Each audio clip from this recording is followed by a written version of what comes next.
All right, let's go, Javi. Hello, hello. Can you hear me? Yes. Okay, cool. Well, so one cool thing I wanted to show is that we did this new model, which is called here, which is called int package ownership. Thanks, Carl, for the renaming. So basically, what this model does is it maps all of the, for the moment, npm artifacts to like their GitHub, well, remote namespace and name. So basically, we're able to see and to have like a source of truth for like which package is from which repository. And this allows us to like start connecting dependencies and metrics to like their owners. I also wanted to show you this other table that I did, which is the npm manifests. Basically, we are getting all of the data from all different npm packages that we track, and we maintain all of their like metadata, all of their scripts, dependencies, everything. So this is yet another source of data. And how did we do this? Well, we created this probably overcomplicated macro to handle all of the different cases for Git URLs, because in npm they are pretty heterogeneous. And then we're just doing some aggregations and yeah, doing everything there.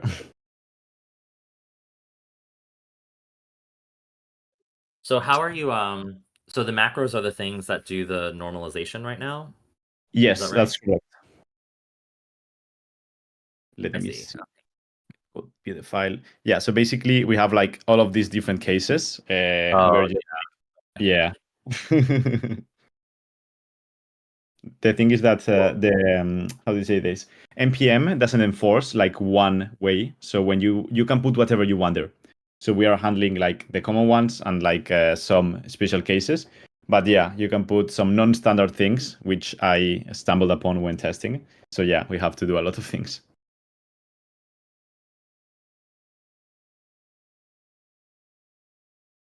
got it. And this creates an intermediate package ownership model that you are. Yep, that is correct. It's here, models, intermediate, events. Oh, sorry, it's directory. Directory in the package ownership. Yep, this one. So for the moment, it's just npm, but I plan on expanding this to like Rust and other ecosystems in the close future. Cool. Awesome. Did we ever get to importing the cargo database dump or crates database dump? Not yet. No, that's something that I have to do as well soon. It's on the radar. Got it. Okay. Cool. Thanks. Thank you. Hey, have a question. So if there is a dependency funding mechanism, is that what we would use in terms of how these packages are being imported by downstream projects? Yes, I think this would be part of it. So if we were to do dependency funding, I guess there's a couple of different ways we could do it.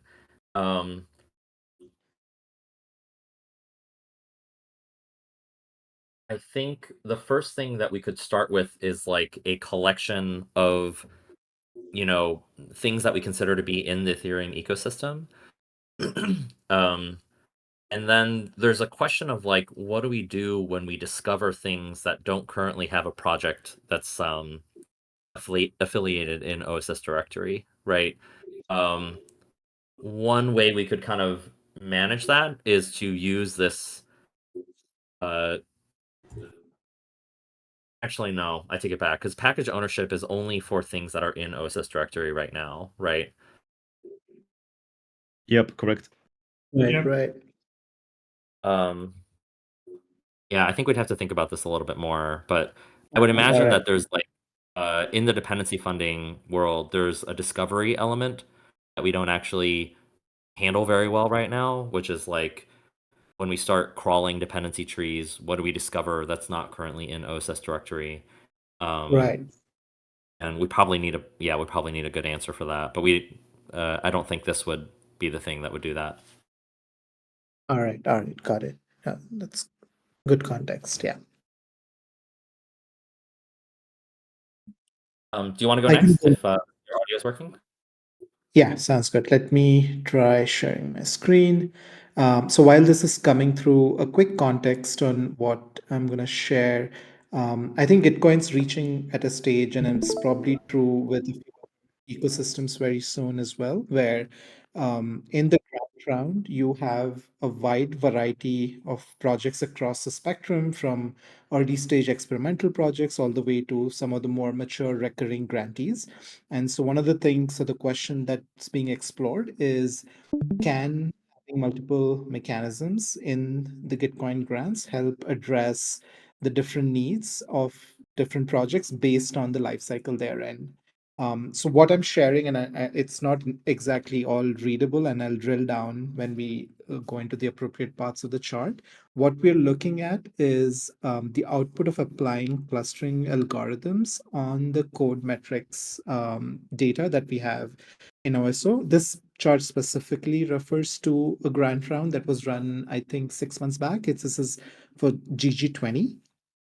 And by applying these clustering algorithms on certain activities or measures like commits and pull requests and repository count, as well as the issues being open and closed, we tend to see some logical groupings of the different projects based on how they do across these metrics. So, as an example, all the way on the top right, in the red sort of legend, you see some of the most mature, well staffed projects which are doing moderately well on the performance metrics. So you have projects like BuildGill and Giveth and Block Scout here. And as we go from top right to the left, one trend is that the team size starts to decrease. So from double digit active developers, it starts to become high single digit teams as we go to the left.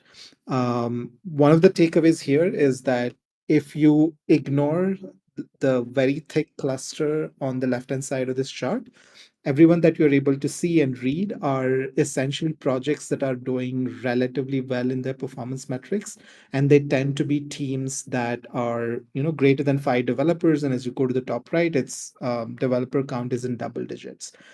So if these are returning grantees that have well established body of work, they could potentially become candidates for retro funding instead of quadratic funding, because there's a repeat work and behind some of these metrics. I'll just double click into this cluster that's a little bit hard to read before I pause for questions.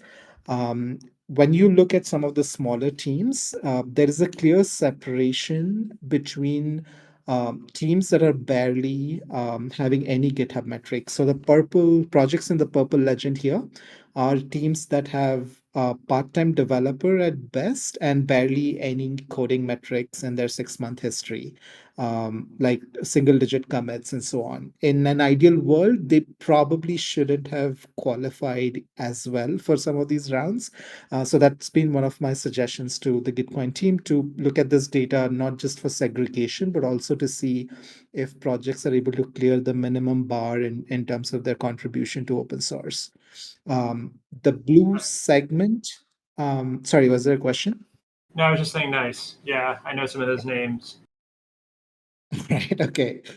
And I think in the different analysis, I've ran 3 data sets through this cycle. One common thing is this cohort of projects that is in, I think this is turquoise blue. That's most of the chart here, which is roughly 60 to 70% of the projects in any Gitcoin round, which tend to have anywhere between 1 to 5 developers. They're not super active projects, but at the same time, they are producing enough metrics out there. And they are the likely cohort that should continue to stay in quadratic funding as experimental, that needs community input. And then as they grow in size and impact, they could graduate to the rest of the group, which is on the right hand side of this chart, and participate in retro funding. So in a nutshell, to summarize, the suggestions I've given to the team is There's a clear separation in this chart. Projects that are mid to large size teams that have been doing well, they are likely good candidates for retro. The busy segment here, the blue, needs to stay in quadratic funding, and the purple likely requires a manual review to even see if they qualify to quadratic funding. I'll pause here. I've ran similar analysis for another recent round in GG22 as well. But let me just pause and see if there are any questions and observations on this.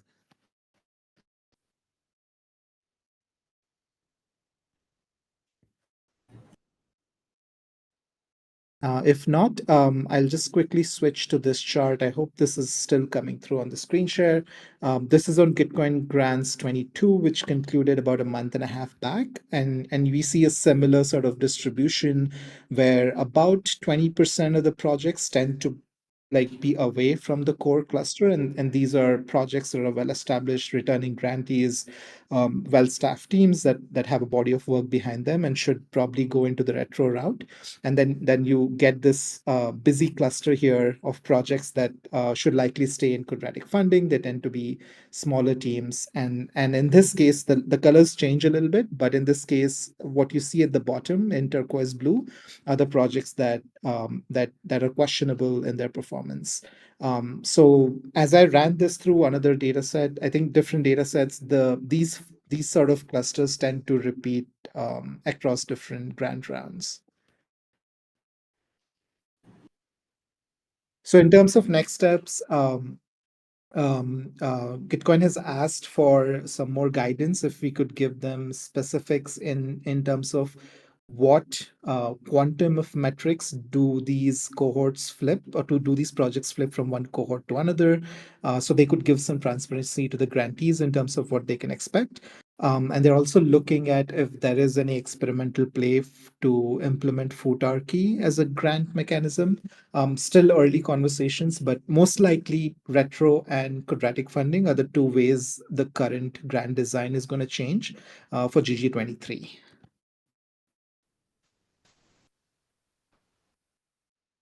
Yeah, Cool. that was all I wanted to share. Yeah. Awesome. Cool. Yeah, we got to deploy this and put it on the Osmoso. Yeah, totally. Please. Yeah. Yeah, I'm going to make a small, like a self-serve app where folks could choose their own metrics and run their clustering again in a repeated manner. And then I'll just put it on, make it a little bit more user-friendly before it goes out. Yeah. I'm gonna try this again. I think I figured it out, but tell me if it doesn't work. Hey guys, I just want to actually go through some of the things that were done this sprint.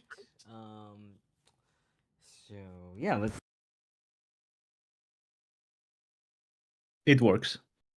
Oh, it does work. Okay. Let's talk through some of this. One of the first things that we actually were able to accomplish this sprint, we were. It does? I didn't hear anything. We were actually going to go through, or I was working on trying to get everything running as quickly as possible. But I can hear. Yeah, it's like super like quiet, but like I can hear it. Okay. Let me try again. Want to actually go through some of the things that were done this sprint. So yeah, let's talk through some of this. One of the first things that we actually were able to accomplish this sprint, we were originally going to go through, or I was working on trying to get everything running as quickly as possible with Trino and a DuckDB like distributed setup. But we quickly shifted to try and get some of the metrics just all of the metrics working to start. So some of the things that we were able to finish. We got new auxiliary events actually in here. So we can actually look at that model. And then also there's some new tooling to kind of debug these metrics. And then with help, from both Javi and Carl, we got, basically all of the metrics in there for what we're calling live-in or life cycle or you know, however we want to call it. It's just right now there's a bit of QA to be done. So yeah, but yeah, let's dive right in. So the first one is some of the new models. I just want to go over these. So I wrote these as non-metrics models because they were a bit necessary to get some additional information for what we have or what we needed for, say, like, you know, tracking between issues and whatnot. So the first one is the events auxiliary, the auxiliary metadata for issues. I don't think that's the actual name, actually. Let's take a look at that really quick. Yeah, int events aux issues. Maybe a better naming convention here could be had, but yeah, so this one is, so what it does is it takes all the GitHub issues, all the GitHub pull requests, all the merge events and the issues events, and then it adds additional information like the created at, the merged at, the closed at, and the comments, which is actually a count of all the comments. And then, you know, some of the normal things for events in order to be able to match it against another event. So this is useful when you want to join. Basically, we need all this other information in there so that we can join from the event table to these auxiliary like metadata. So that's the first one. This is important because we wanted to track, you know, time to first response, and also, the mean time to merge, or average time to merge. So let's take a look at those really quick. Those are the next things that were done. That's going to be in metrics mesh. Promise one day this will be a little less confusing. So yeah, so time to first response is the first one. It uses these issue event time deltas, which is actually, sorry, I'm jumping around here. Issue event time deltas is a metric, is a model that is derived from these auxiliary issues metadata. So as you can see here, we do, you know, some things to determine the issue ID, issue number, etc. And we basically mirror most of it, mirror most of the data, but we add some additional things like basically the delta between the merge and the close. So, and the reason why we process it this way is so that when we look at these events, first of all, like this is all as a view, so it doesn't store all of this. But second of all, we can use that as a way to determine like mean time to merge, or say, you know, time to response, kind of like that kind of information. So you can see we also have created delta here as well. So yeah, that's this first one. And because of my limitations on Loom, I'm going to have to record multiple videos here. But, well, yeah, let's see. I'm going to stop this one, and then we'll go to the next one.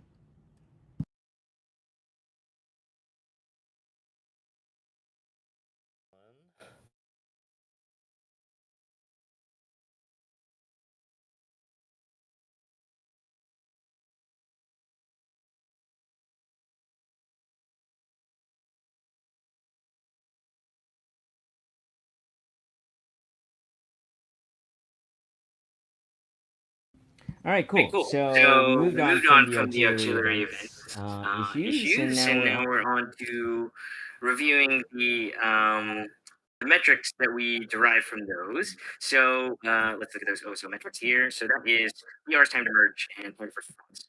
So yeah, what we do is we actually use the delta, the creation delta, to determine the time to merge. Actually, because we had that additional auxiliary like data in that event table, event view, it actually makes this fairly simple. So basically, yeah, the idea is that we take the time between like a merge and the creation, and then we just average that across the board. So there are probably some use cases where this, you know, gets a little goofy. I'm not entirely sure, like, when you reopen or merge or something, sorry, if you were to revert and then merge, if those get convoluted. So that might be something to look for in QA. But for now, this seemed to make sense. And then let's also take the time to the first response. This one is a similar one using the exact same created delta. So we take the so the time from the merge or closed, and then the delta there, and we average that as well. So what I'm doing here is if it's merged or closed and there are no comments, I'm saying that the first response is essentially no response. So this may or may not be what we actually want, but we can obviously change this. And then the second one here is the pull request comment versus issue comment. So the first response is actually not a closing, but is actually just a real comment. So we can obviously play with this, but this works here. So let's see. And then the next thing, actually, you know what? I'm going to stop this video and then move on to the next one.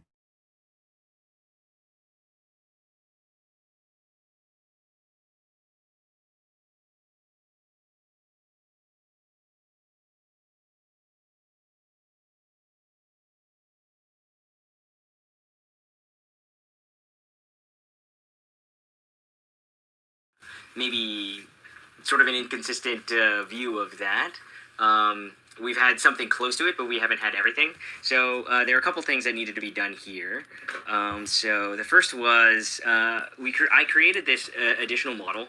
Right now, it does always a full processing, which probably isn't the greatest thing. But it is what currently works right now, which essentially gives us a lag. In the lag, we use the window function lag in order to get the time between basically similar events.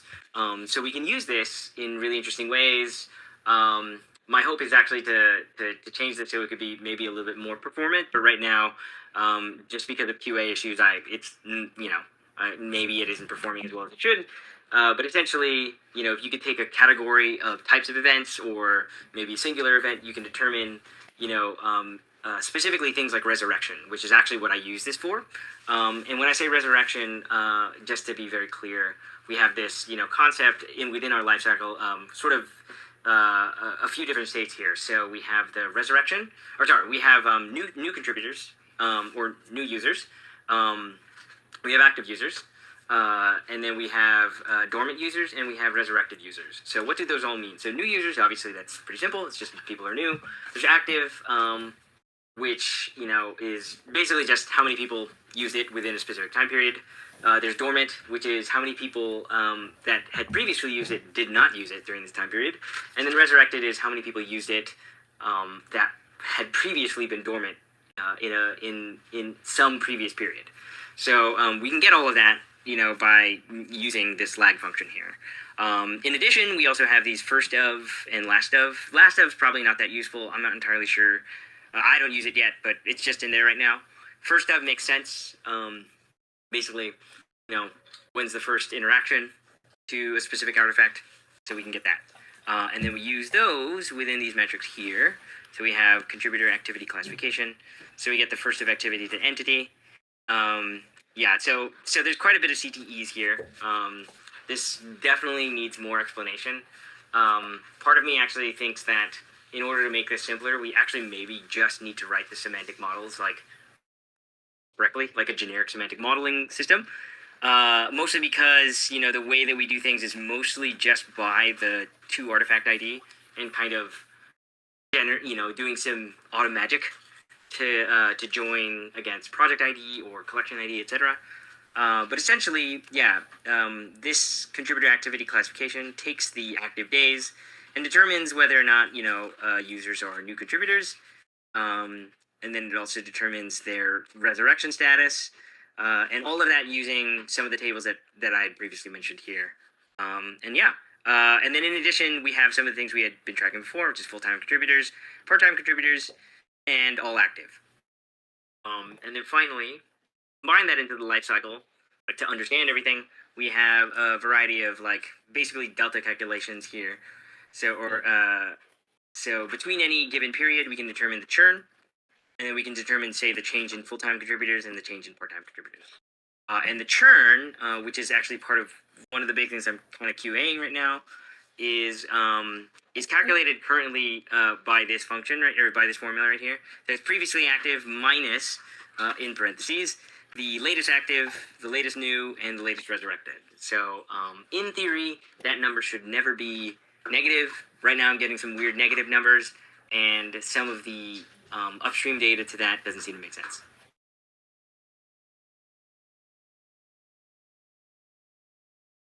Okay, last one. This is cool. Can you guys hear okay? Yeah, it got better for me. Okay, good. Yeah, same.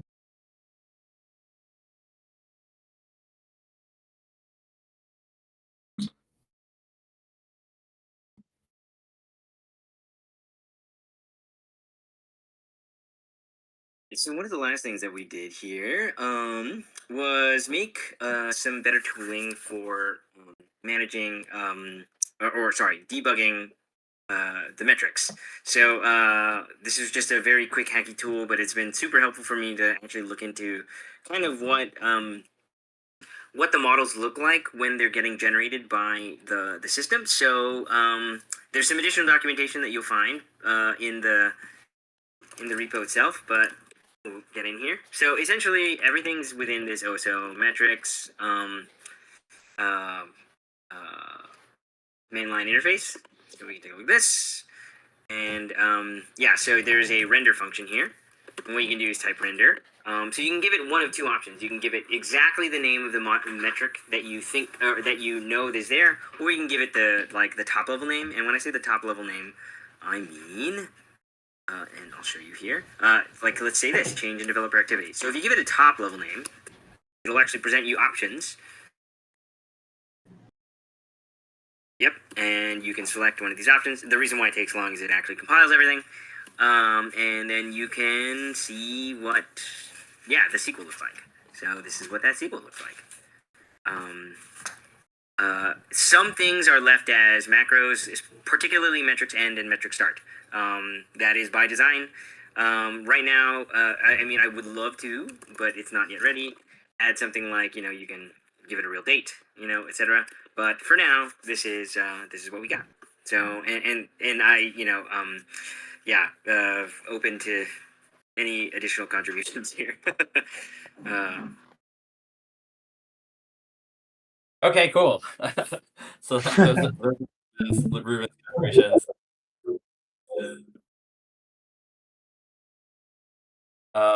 Cool. Since I'm sharing already, maybe I'll just do this real quick. I was just going to give a, sneak teaser of kind of the stuff that we've been doing on the econometrics workshop side. I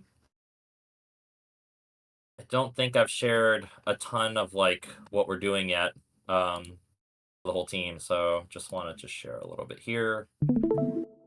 But basically, TLDR is that, economics is like a field that's pretty well researched. There's a whole field called econometrics, which basically with statistics, with data science, trying to understand the impact of economic policies. And you can think about everything that we're doing in the funding world as economic policies in a crypto network, crypto economy. And so the goal here is to basically create a series of events. We're thinking 3 that will bridge the gap between people that study this stuff in an academic setting and the foundations that we currently work with, who are deploying a lot of capital with, I would argue, not a ton of rigor, and trying to bridge that gap. So ultimately, we're trying to crowdsource right now a set of challenges with participating foundations that have a long history of grants. This is one space where, Carl, I'm actually would love to get your thoughts on in terms of like, before our meeting with Jonas tomorrow, maybe propose a set of problems that we think are important in the optimism ecosystem for him to review. But I would imagine, each ecosystem has their own variant of different ways of structuring this.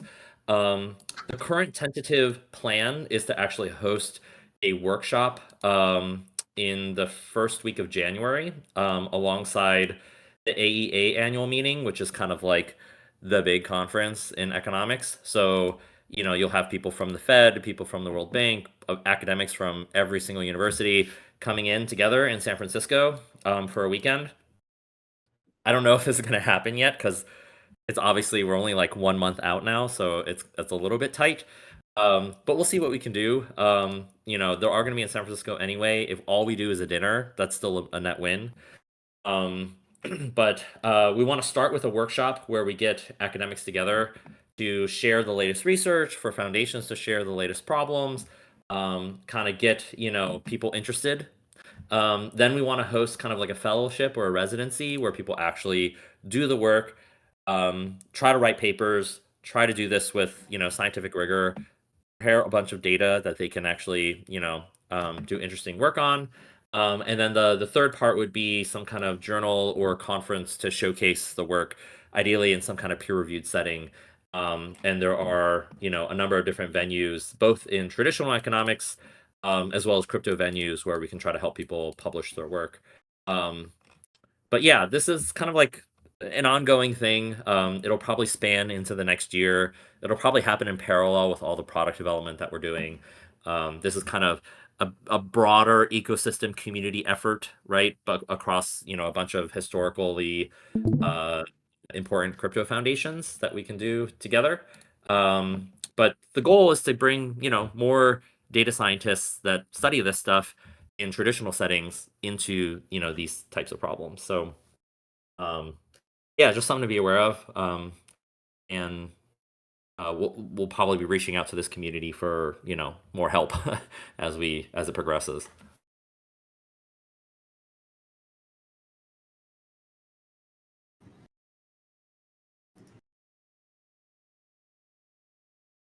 I think I could be next. Yep, let's go for it. Cool. Great, thanks. Let me just share my screen.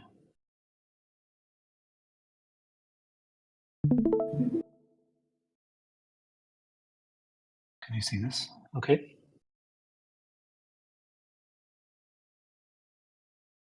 Looks good. Okay. So I have shared this already here.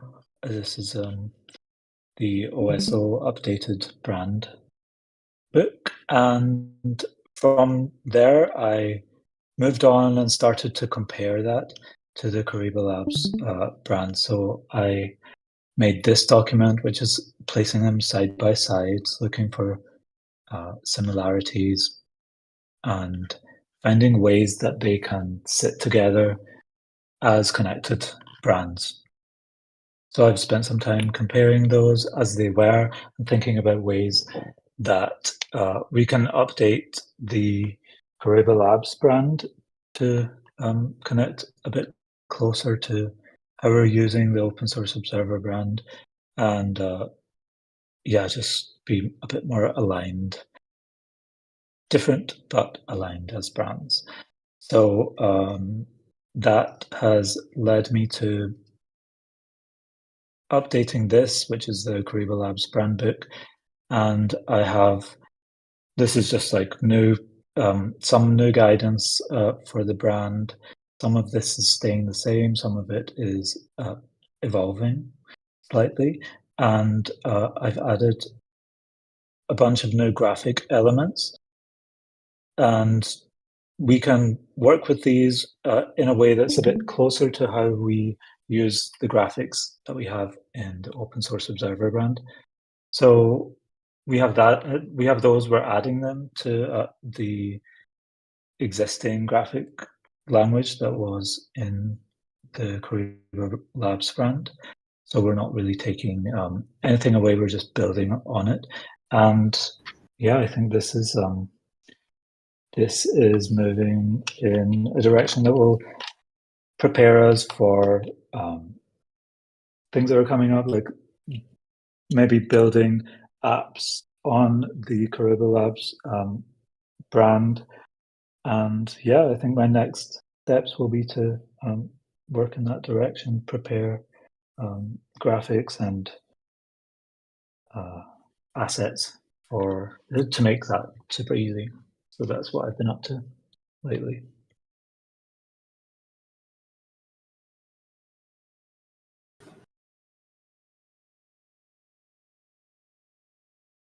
Looking cool. Thank you. Anything else? All right, let me take over. I sometimes have issues from this computer, but I have my other one as well, if necessary. Can we see? Yep. Yes? All right, great. Let me just check. First up, let me just show a quick dashboard that we put together for Scroll. They were interested in getting a sense of how many OSS projects they have. And so we just did a very, very simple kind of look at the different collections that have their projects listed versus other ecosystems to see how many projects are building only in Scroll versus other kind of adjacent Ethereum layer 2s. And you can see right now that they actually don't have a lot of dedicated projects, at least relative to others. And that is something that they're looking to invest in and grow. And then for the projects that are working in Scroll, prepared some very simple GitHub metrics that will allow them to do some screening and potentially outreach these projects to apply for grants. Super basic. That was a kind of preview to some work that we've been doing to update OSS directory and get many more like ecosystems and projects for those ecosystems onboarded. So this is our updated collections view right now. You can see we've curated a list of collections on the side over here. And then here are some of the most popular collections that we have right now. This includes some of the Electric Capital ecosystem. So we have Celo, for example. We have the Ethereum one. This is a lot of projects. Sorry, I should have queued this, but it's loading right now. We have Optimism. Sorry, the site is hopefully loading. Let me see. Yep, waking up from a nap.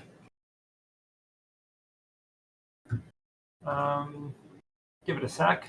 I can show you what it looks like over here in Plasmic while we're waiting for that. If anybody wants to update these, you have to go in here and hard code the defaults that you want. Let's see, are we back? Looks like we're back. Okay, so let's pull up Celo right now. There we go.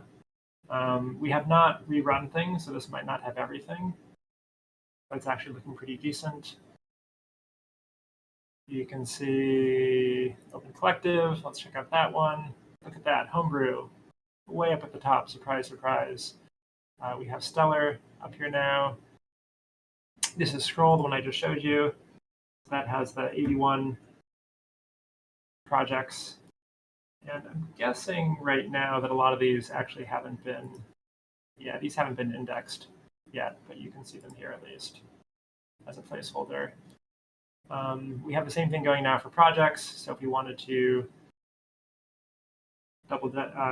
deep dive into one of these projects, go in here, you can see a list of curated projects on the left side. Unfortunately, our time series metrics are still in development, but hopefully soon we get those going. Let's check out Open Source Observer, favorite open source project. Yeah, we can, maybe this will work actually. But it doesn't work. Not surprising. The time series metrics were leading, at least for a previous run, some time back. I'll have to look into. Yeah, that's too bad. But in any case, this is almost going to be, or it's almost at the point where it's going to be very cool because we'll be able to look at all sorts of different metrics for projects. Let's see, let's take an on-chain one like Uniswap. There we are. I should alphabetize these. But you can also see the on-chain metrics. These are now across many chains. We probably need to update that a little bit. But yeah, it's coming together. And the last thing that I was going to share, we have these, as Javi alluded to, we now have all sorts of dependency data. So projects like Ethers and Wevum, we will soon have a set of boxes here which capture their developer metrics, developer tooling metrics. So that can include anything from downloads to dependencies to other things that might be more specific to developer tooling. And what I have here is a spec that we're developing with Optimism right now for their upcoming developer tooling round. I'll kind of skip through the text here and get down to the main comments that we have, or the main tables that we have of metrics. So for the first version of this, we're going to try and come up with 3 different categories of metrics. There will be a set of 4 adoption-related metrics. So these are basically just capturing the total over the last 6 months, number of dependents, downloads, downstream transactions. So what that one means is all of the on-chain projects that are using this tool, how many transactions do they have? And then the same thing for monthly active users. So for a given library, how many apps are using it? And of those apps, how many unique users do they have? And this will be kind of the union of all users across those applications. The next one that we have are a series of growth metrics, which are basically the same as the adoption ones. They look at a relative improvement over the last 6 months. So basically, how fast have they grown relative to where they were at the start of the period? And then we finally have a set of 4 more experimental ones, which are trying to look at reputation. They take the same metrics, but they weight them based on some kind of a trust score. And we'll be kind of developing those, hopefully using OpenRank again. But there will be some which are more GitHub based. So for instance, kind of looking at the amount of activity coming from high trust or high reputation developers in the Optimism ecosystem. That could be based on, if we're looking at the developer tooling round, that could be based on reputation from the on-chain builders. Or if we're looking at the on-chain builders round, it could be kind of interactions from projects that are building developer tooling. And yeah, I think those are the main things here. This is still kind of in discussion right now. I guess the final part is that we're going to present to voters some combination of algorithms that we're going to propose some weightings of these different metrics. So there'll be one algorithm which is heavily weighted towards scale and basically rewards projects that already have significant usage and established impact. So this will heavily weight the adoption metrics, ones that we saw up here, and give a little bit of weight to the growth and reputation metrics. Just the reputation metrics. It'll ignore the growth ones. The counterbalance to this one is the acceleration one, which will do the same thing, except instead of using the adoption metrics, it'll use the growth metrics, and then give a small weight to the reputation ones. And then there's some more that we're still working out right now. I think the goal is to have 5 different algorithms right now. I think we have 4 that look good. We'll have to figure out the 5th one or drop it. And then the goal will be to surface these metrics and our proposed weightings to voters on a monthly basis. They will basically look at the past results, kind of apply a set of metrics that will turn into a scoring function that will determine the rewards that projects get based on how much is allocated for that month. And then a month later, we'll repeat the process. If during that period we have a better algorithm or we have some improvements, then we can propose those as well. So ideally, there'll be some gradual improvement in both the metrics, the algorithms that are weighting the metrics, and then, of course, the feedback from the human voters that are deciding which metrics and algorithms they like the best. And that's all I got. Hey, Carl, quick question. The trusted developer algorithm, I think the first one was based on GitHub and OpenRank. Would that be deployed across OSO outside of Optimism as well? That would be neat if we could do that. Yeah. We'll have to figure out how we decide to deploy it, because I don't think we can run OpenRank on every permutation of seedings and stuff like that. So we'll probably have to have some default seedings that we use. And then anybody can propose new ones by creating a model that has their own seeds. And then we can run that in production. We're not quite sure how performant it's going to be. There definitely are some issues if you're doing like a very large scan. But hopefully we can have like 5 or 6 different ones. I don't know. What would you say, Ray?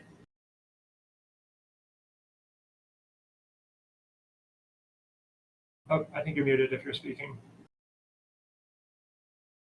Oh, sorry. Thanks. No, that's right. We have not yet run OpenRank in the production data pipeline yet. Like everything that we've been doing is in a Jupyter Notebook. There is this like long running migration to SQL Mesh in the pipeline, and when we get a little bit more mature there, we can start to do some testing on running OpenRank in the pipeline. I think theoretically it should be fine, but there could be all sorts of things that contribute to execution risk. In particular, the way that the OpenRank library is set up right now. There's rate limiting and network calls and things like that. So I think we'll have to experiment a little bit, but I think the ideal is that we can run a handful of these OpenRank models in our production pipeline. Got it. Okay. Got it. Thanks. That is the ideal.